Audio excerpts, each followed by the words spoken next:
Stoner to release Bombshell Memoir exposing truth of child stardom. Alyson Stoner, who uses they or them pronouns, is set to share their story of childhood fame in a Bombshell new memoir. Ever since the Bombshell documentary Quiet on Set, The Dark Side of Kids TV, more and more child stars have come forward, exposing the truth behind some of the most famed Disney and Nickelodeon shows. Known for their childhood roles in Disney's The Sweet Life of Zack and Cody and Camp Rock, Alyson Stoner is now ready to open up and tell the truth about being a child star. Alyson Stoner set to release new memoir. The entertainer is ready to open up about their memoir, Semi-Well-Adjusted Despite Literally Everything, which will be released in summer 2025 by Street Martin's Press. Having entered Hollywood's entertainment industry at a young age, Stoner was working 80-hour weeks by the time they were 8, and according to the memoir's description, struggled to find stability in a chaotic world. According to People magazine, Stoner will open up about their experiences as a child star, shedding light on their turbulent home life, their time in rehab, and the process of discovering their sexuality. The news of the memoir comes just days after Stoner appeared in Demi Lovato's new Hulu documentary, Child Star, where she reflected on her time in Camp Rock with her former co-star. Alyson Stoner to let the truths out of the closet. The memoir also delves into a critical analysis of the entertainment industry, highlighting the toddler to trainwreck pipeline that many child stars face, while chronicling Stoner's journey to rebuild and redefine their life as an adult. If I was going to pen a memoir, I needed to be certain it carried a lot of weight within its pages, both personally and collectively, Stoner told People. At face value, it reveals the truths that I held closest, details left unsaid because of legal contracts, stories not even my family and friends know, and an extremely intimate journey of mental health and self-development.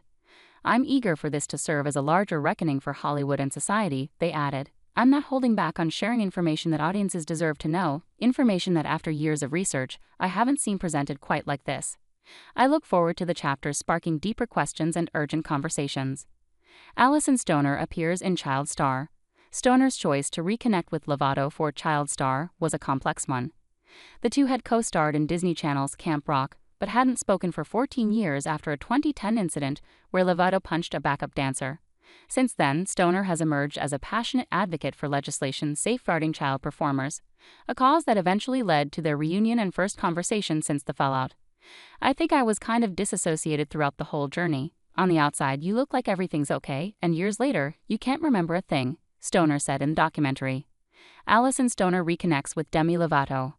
In the end, Stoner's involvement in the documentary was a calculated decision aimed at amplifying their advocacy for child performer protection. It's interesting when you have an idea for something, and no one else is talking about it, Stoner said. You're in your room doing the research, putting together whatever projects you can to bring this forward, and then you start to see these glimpses of other folks joining in. It does provide hope when you feel like there's movement being generated, they added. Alyson Stoner says children are often pitted against each other. While being a child star may appear glamorous on the surface, Stoner has shed light on the harsh realities behind the scenes, revealing the struggles and pressures that often go unnoticed. It's curious because during our earlier years often we're pitted against each other as competition, Stoner said. It can be quite an isolating experience even though you're smiling side by side on red carpets. Now being able to sit next to each other and feel the embodied experience of similar patterns in our nervous systems, we have the same tics, the same fears, similar actual mental health issues that are a direct reflection of being a child actor. It can feel humanizing in an otherwise unrelatable upbringing. Stoner's memoir, Semi-Well-Adjusted Despite Literally Everything, is set to be published on August 12, 2025, and is currently available for pre-order at major book retailers.